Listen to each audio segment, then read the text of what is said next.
नमस्कार। आज की ऑनलाइन कक्षा में एक बार फिर से आप सभी का स्वागत है। आज मेरा टॉपिक है कक्षा 11 के विषय बही खाता तथा लेखा शास्त्र के अंतर्गत ट्रायल बैलेंस। जैसा कि ये टॉपिक पहले से चल रहा है तो इससे संबंधित मैंने थ्योरी भी आपको पहले बता दी है, एक न्यूमेरिकल क्वेश्चन भी करा दिया है। आज मैं एक दूसरे न्यूमेरिकल क्वेश्चन के साथ आया हूँ, देखते हैं, इसको समझते हैं। ये एक अशुद्ध तलपट दिया है, अशुद्ध तलपट है, यानी जो डेबिट में जाना चाहिए था कुछ अमाउंट वो क्रेडिट में कर दी, क्रेडिट वाली कुछ डेबिट में कर दी, उल्टा सीधा ये बना हुआ है। हमें इसको शुद्ध करके दिखाना है, यानी जो खाता डेबिट होता है उसको डेबिट में लिखना है, जो खाता क्रेडिट होता है उसको क्रेडिट पक्ष में लिखना है। वो सबसे पहले कह रहे हैं कैपिटल अकाउंट, पूंजी। पूंजी व्यापार का एक दायित्व होती है, और याद रखिए दायित्व हमेशा क्रेडिट ही होते हैं। तो पूंजी क्रेडिट होने के कारण कैपिटल अकाउंट। कितनी है पूंजी? 10,500। 10,500 की पूंजी क्रेडिट में आ गई, इन्होंने क्रेडिट में ही लिखी है। आगे है कैश अकाउंट, ये डेबिट में, ये इन्होंने क्रेडिट में लिखा, गलत है। कैश अकाउंट हमारी संपत्ति है, और संपत्ति हमेशा ही क्या होती है? संपत्तियां हमेशा ही डेबिट होती हैं। तो कैश अकाउंट कहाँ आएगा? डेबिट पक्ष में। कैश अकाउंट अमाउंट है 825। 825। उसके बाद दिया है इन्होंने भवन खाता। अभी मैंने बताया था संपत्तियां सभी डेबिट होती हैं, तो बिल्डिंग भी यहीं आएगा, बिल्डिंग अकाउंट। बिल्डिंग अकाउंट की अमाउंट है 4,000, डेबिट में आएगी, संपत्ति है। उसके बाद इन्होंने दिया फर्नीचर खाता। फर्नीचर भी हमारी संपत्ति है, लगातार संपत्तियां ही आ रही हैं, तो सभी को डेबिट ही करना है। फर्नीचर अकाउंट दिया है इन्होंने 600 रुपये, इन्होंने क्रेडिट में दिया है, जो कि गलत है, डेबिट में आना चाहिए, संपत्ति है। उसके बाद है माल खाता, गुड्स अकाउंट, ये भी संपत्ति है। माल खाता यानी कि गुड्स अकाउंट। माल खाता इन्होंने डेबिट में दिया है, सही दिया है, डेबिट ही होता है, संपत्ति है, क्योंकि माल को बेचकर पैसे प्राप्त किए जाते हैं। उसके बाद है देनदार। देनदार डेटर्स, और डेटर्स वह व्यक्ति होते हैं जिनको उधार माल बेचा जाता है। तो जिनको उधार माल बेचा जाता है तो उनसे भविष्य में पैसा भी प्राप्त करना होता है, क्योंकि फिर इसका मतलब क्या हुआ? वो हमारी संपत्तियां ही हो गई। इसलिए डेटर्स हमारी क्या होती है? संपत्ति होती है। डेटर्स अकाउंट, डेटर्स अकाउंट है 2,000 का, ये इन्होंने क्रेडिट में दिया है, जो कि गलत है, ये डेबिट में आना चाहिए।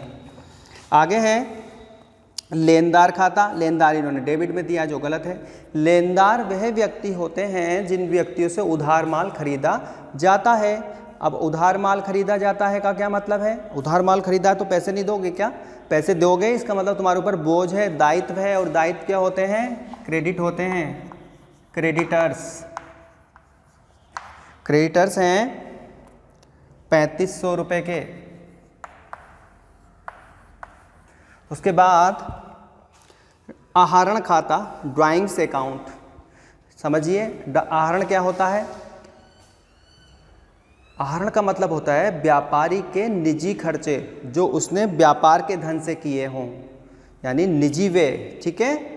पर्सनल यूज़ इसको कहते हैं, एक्सपेंसेस फॉर पर्सनल यूज़। तो ड्राइंग्स हमारा खर्चा होने के कारण डेबिट में आएगा। ड्राइंग्स अकाउंट, पर्सनल यूज़ भी बोलते हैं इसको, 150, यानी कि पर्सनल यूज़ के लिए दुकान में से, व्यापार से जो पैसा चला जाता है वो व्यापार काम में नहीं लगा, घर के खर्च में लगा, इसलिए वो खर्चा मानते हैं, इससे पूंजी कम हो जाती है। आगे है फुटकर व्यय खाता, ये भी क्या है? फुटकर व्यय भी हमारा खर्चा है, इन्होंने लिखा है सन्ड्री एक्सपेंसेस अकाउंट, विविध व्यय। सन्ड्री एक्सपेंसेस अकाउंट कितना है? 100 रुपये। विविध व्यय भी बोलते हैं सन्ड्री को, फुटकर को रिटेल बोलते हैं, चलिए कोई बात नहीं। वेतन और मजदूरी, ये भी खर्चा है, ये भी इधर आएंगे। वेतन, salary and wages account, salary वेतन, वेजेस को मजदूरी, ठीक है। 360 उसके बाद इन्होंने लिखा है छूट खाता, वो ब्रैकेट में लिखा है धनी, क्रेडिट। अब हमें कुछ सोचना ही नहीं है, जिस खाते के आगे स्पष्टली लिखा होता है कि वो डेबिट करना है या क्रेडिट करना है तो उसे वैसे ही करते हैं। तो ये डिस्काउंट अकाउंट कहाँ पहुँचेगा? क्रेडिट में। डिस्काउंट अकाउंट क्रेडिट में पहुँचेगा 45 रुपये का। उसके बाद किराया खाता, फिर खर्चा आ गया, यहाँ पहुँचेंगे डेबिट में। Rent account 220। और उसके बाद है कमीशन खाता, इसके आगे डेबिट लिखा भी है तो हमें डेबिट में ही लिखना है। कमीशन अकाउंट 140, डेबिट लिखा है लेकिन क्रेडिट में अमाउंट डाल रखी है जो कि गलत है क्योंकि अशुद्ध तलपट है। आगे है ब्याज खाता, इन्होंने दिया है धनी, तो धनी में यानी क्रेडिट में लिखना है इंटरेस्ट अकाउंट। ब्याज खाता धनी है 350। ठीक है, अब इसका अब नहीं है कुछ भी, एक ही लाइन में, जब लाइन ज़्यादा खिंच गई हैं तो नीचे ही टोटल लगाएंगे, लेकिन लगाएंगे एक ही सीट में, एक ऐसा नहीं कि एक ऊपर और एक नीचे। तो टोटल लगा लेते हैं इसका, ये हो गया 14,395। 14,395 चेक करते हैं, 14,395 ठीक है। और इधर का भी देख लेते हैं, 5 2 2 और ये 7 10 9 हासिल करीबन 9 और 10 15 16 17 18 19 20 21 22 23 के 3 हासिल 2 10 और 2 12 और 2 14, 14,395 टोटल बराबर है। इसका मतलब हमारा तलपट ठीक है। जब ये एक तरीका होता है, हम संतुष्ट हो जाते हैं कि टोटल इक्वल है तो सही ही होगा, हो सकता है इसमें फिर जब टोटल बराबर आता है तो यही मान लिया जाता है कि तलपट ठीक है।